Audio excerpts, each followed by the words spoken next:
नाज़रीन ग्रामी, आज हम बात करेंगे एक ऐसे ट्रक की जिसने पूरे 8,500 किलोमीटर तवील सफर करना था। लेकिन मसला सिर्फ ये नहीं था कि ट्रक को इतना लंबा सफर कैसे करवाया जाए, बल्कि असल मसला ये था कि उस ट्रक में बर्फ का एक बहुत बड़ा ब्लॉक रखा गया था जिसे अफ्रीका के आग बरसाने वाले सहरा से सही सलामत गुजारना था। यानी जिस सहरा में बर्फ तो क्या, लोहा भी पिघल जाता है, उस सहरा में इसको पूरे 10 दिन गुजारने थे। लेकिन चैलेंज ये था कि किसी भी हालत में बर्फ पिघलने ना पाए, और वो भी बगैर रेफ्रिजरेटर के। जी हां दोस्तों, ये बात है 1959 की, जब पूरी दुनिया की तवज्जो एक ऐसे आइस ब्लॉक ने हासिल कर रखी थी जो 3050 किलोग्राम वजनी था, और इसको दुनिया के एक कोने से दूसरे कोने तक पहुंचाना था, और वो भी बगैर रेफ्रिजरेशन के। उसका स्टार्टिंग पॉइंट नॉर्वे का शहर मोइराना था, जबकि इसका एंडिंग पॉइंट लिब्रिविल था, जो सेंट्रल अफ्रीका में एक शहर है। लेकिन सवाल यह है कि आखिर ऐसा क्यों किया जा रहा था, और उस आइस ब्लॉक को इतना दूर ले जाना क्यों जरूरी था। असल में यह मामला शुरू हुआ था 1 साल पहले, यानी 1958 में, जब यूरोप के एक मुल्क में रेडियो लग्जमबर्ग के नाम से ब्रॉडकास्ट चलाई जा रही थी। इस रेडियो स्टेशन में सब सुनने वालों के लिए एक अनोखा चैलेंज रखा गया था, और वो चैलेंज ये था कि अगर कोई भी आदमी 3 टन वजनी आइस ब्लॉक को आर्कटिक से अफ्रीका मुंतकिल करेगा तो उसे भारी इनाम दिया जाएगा। और रेडियो स्टेशन की जानिब से यह तहिया किया गया था कि हर किलोग्राम आइस के बदले में 1 लाख फ्रांसिस दिए जाएंगे, जो आज के दौर में $16,000 बनते हैं। हर 1 किलोग्राम के बदले $16,000, यानी 3 टन वजनी आइस ब्लॉक के $78 मिलियन बनते हैं, जो वाकई एक बहुत बड़ी रकम है। लेकिन इस चैलेंज के कुछ रूल भी थे, जिनमें पहला रूल था कि यह आइस ब्लॉक एक टुकड़े की शक्ल में लेकर जाना है। दूसरा रूल यह था कि इसको सिर्फ बाय रोड ट्रांसपोर्ट किया जाएगा। और तीसरा और सबसे मुश्किल मरहला यह था कि चैलेंज को पूरा करने के लिए रेफ्रिजरेटर का इस्तेमाल नहीं किया जा सकता। रेडियो स्टेशन ने इतना बड़ा इनाम इसलिए रखा था क्योंकि इनको मालूम था कि इतना बड़ा आइस ब्लॉक बगैर किसी रेफ्रिजरेटर के आर्कटिक से अफ्रीका मुंतकिल करना किसी सूरत भी मुमकिन नहीं है। और इनको यह भी मालूम था कि यह कोई छोटा मोटा सफर नहीं है, बल्कि यह सफर पूरे 8,500 किलोमीटर लंबा है, जिसमें 2,500 किलोमीटर अफ्रीका का वो सहरा है जहां टेम्परेचर 50 डिग्री सेंटीग्रेड होता है। यानी जो बर्फ फ्रीजर से निकलते ही मिनटों में पिघल जाती है, तो वही बर्फ उस हफ्तों लंबे सफर में सही सलामत कैसे मंजिल तक पहुंच पाएगी। रेडियो लग्जमबर्ग ने यह चैलेंज तो दिया, लेकिन यह चैलेंज इनको किस मुश्किल में फंसा देगा, इसका उनको अंदाजा भी नहीं था। लेकिन दूसरी जानिब इनके इस चैलेंज के कई महीनों तक किसी ने भी आगे बढ़ने की हिम्मत नहीं की। लेकिन एक दिन नात्विक बर्गर नामी एक शख्स ने ऐलान किया कि वो ये चैलेंज कबूल करने को तैयार है। यह शख्स नॉर्वे में एक आइसोलेशन कंपनी क्लास बोर्ड का मैनेजिंग डायरेक्टर था, और इसे यकीन था कि इसकी कंपनी जो आइसोलीन बनाती है उसको इस्तेमाल करके यह चैलेंज आसानी से पूरा किया जा सकता है। पूरी दुनिया में यह बात फैल चुकी थी कि एक शख्स ने रेडियो लग्जमबर्ग का आइस ब्लॉक चैलेंज कबूल कर लिया है।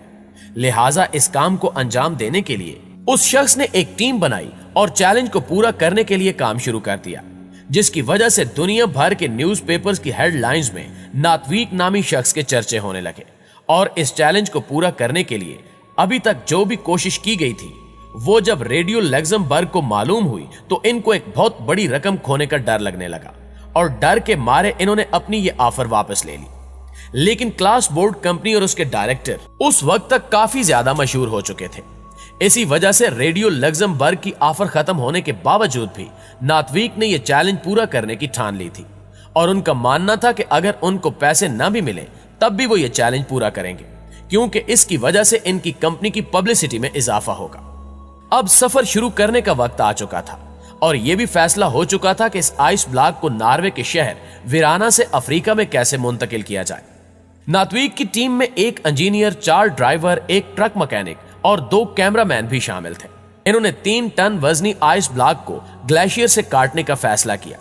लेकिन इतना बड़ा आइस ब्लॉक एक साथ उठाना और उतारना काफी मुश्किल था, इसलिए 200 किलोग्राम के टुकड़ों को काटकर हेलीकॉप्टर की मदद से नीचे भेजा गया।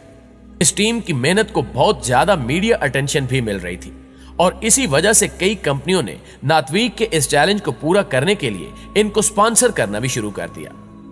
इसके बाद इन तमाम टुकड़ों को उतारकर एक सिंगल ब्लॉक बनाया गया, और उसको एक खास क्रेन की मदद से ट्रक में मुंतकिल कर दिया गया।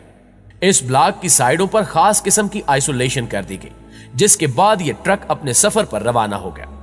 शुरू का सफर तो निहायत आसान था, क्योंकि ये बर्फीले इलाके थे जहां ट्रक और उसमें मौजूद बर्फ को कोई खतरा नहीं था। चूंकि इसकी खबर पूरी दुनिया में फैल चुकी थी, इसलिए ये ट्रक जहां से भी गुजरता तो लोग इनका हौसला बढ़ाने के लिए सड़कों पर मौजूद होते, जो नारे लगा लगा कर इनका हौसला बढ़ाते थे। जैसे जैसे इनका सफर बढ़ता जा रहा था, इनकी पब्लिसिटी में मजीद इजाफा होता जा रहा था। यहां तक कि जब यह काफिला पेरिस से गुजर रहा था तो इनको वहां की पुलिस ने रश वाले इलाकों से गुजारने के लिए खास प्रोटोकॉल भी दिया। यहां तक कि पेरिस के मेयर ने इनकी दावत भी की। इस सफर को 1 हफ्ता गुजर चुका था और फिर मार्वन पहुंचने पर इस ट्रक को क्रेन की मदद से एक बहरी जहाज पर रखा गया, क्योंकि अब इनको समंदर का एक बहुत बड़ा हिस्सा पार करना था। और जब इन्होंने ये हिस्सा पार किया तो समंदर के दूसरे हिस्से पर कंडीशंस बिल्कुल ही अलग हो चुकी थी, क्योंकि अब ट्रक अफ्रीका की जमीन पर आ चुका था, जहां शदीद और झुलसा देने वाली गर्मी थी। और यही वो जगह थी जहां ना सिर्फ इस ब्लॉक के पिघलने का खतरा था, बल्कि गर्म रेत पर सफर करने से इंजन को भी खतरा था, और इनके साथ मौजूद टीम की तबीयत बिगड़ने का खौफ भी मंडला रहा था। इन सारे खतरों के अलावा ट्रक को सिक्योरिटी थ्रेट भी था, क्योंकि जिस सहरा से वो लोग गुजर रहे थे उस इलाके में जंग चल रही थी और फ्रीडम फाइटर्स के लोग पहाड़ों में छुपे होते थे, जो अपनी बात मनवाने के लिए ट्रक और इसकी टीम को अगवा भी कर सकते थे। लेकिन इस खतरे से निपटने के लिए फ्रेंच जनरल्स ने इनके गिरोह को सहरा के कुछ हिस्सों में सिक्योरिटी दी और इनको खास हिदायत दी कि आपको कम से कम स्टाफ लेकर इस सहरा से गुजरना है। लेकिन चूंकि उस सहरा में प्रॉपर रोड्स नहीं थे, इसलिए ट्रक बार बार रेत में फंस जाता था। इनको मंजिल तक पहुंचने की जितनी ज्यादा जल्दी थी, उतनी ही इनके रास्ते में मुश्किलात आ रही थी। हर मर्तबा जब ट्रक रेत में फंस जाता था तो उसको रेत से निकालने के लिए इनको घंटों लग जाते थे। लिहाजा दुनिया के सबसे महंगे आइस ब्लॉक को ट्रांसपोर्ट करने का यह मिशन इनके गले में आ चुका था। एक तरफ फ्रीडम फाइटर्स का खौफ था तो दूसरी तरफ गर्मी ने ग्रोह की हालत बिगाड़ कर रख दी थी। और सोने पे सुहागा यह था कि उस ट्रक के अंदर मौजूद बर्फ ने पिघलना शुरू कर दिया था। सहरा से गुजरने वाले मुसाफिरों के जानवरों को इन्होंने पिघलने वाली बर्फ का पानी भी पिलाया, जो कि असल में दुनिया का सबसे महंगा तरीन पानी था। कई रातें रेत पर गुजारने और मुश्किलात का सामना करते हुए ये मंजिल की जानिब बढ़ते गए और आखिरकार वो इस सहरा को पीछे छोड़ने में कामयाब हो गए और अब उनकी मंजिल काफी ज्यादा करीब थी। पूरे 28 दिनों के सफर के बाद ट्रक और बचा हुआ आइस ब्लॉक अपनी मंजिल पर पहुंचने में कामयाब हो गया, जहां उनका शानदार इस्तकबाल किया गया। लेकिन उस वक्त सबके जहन में एक ही सवाल था कि इस वक्त ट्रक में कितनी बर्फ मौजूद है। लिहाजा जब ट्रक में मौजूद बर्फ का वजन किया गया तो सब हैरान रह गए, क्योंकि जब यह ट्रक नॉर्वे से चला था तो उस वक्त उसमें 3050 किलोग्राम बर्फ मौजूद थी और अफ्रीका पहुंचने पर उस बर्फ का वजन 2714 किलोग्राम था। यानी उस बर्फ में सिर्फ 11% कमी हुई थी, जो कि वाकई हैरान कुन बात थी।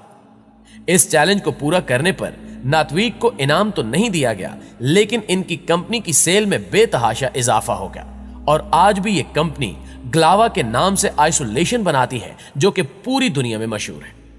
जी तो प्यारे दोस्तों, ये थी हमारी आज की अलग और इंटरेस्टिंग वीडियो कैसी लगी कमेंट करके हमें जरूर बताइएगा। इंशाल्लाह आपसे मुलाकात होती है अगली वीडियो में। तब तक अपना ख्याल रखिए। अल्लाह निगहबान।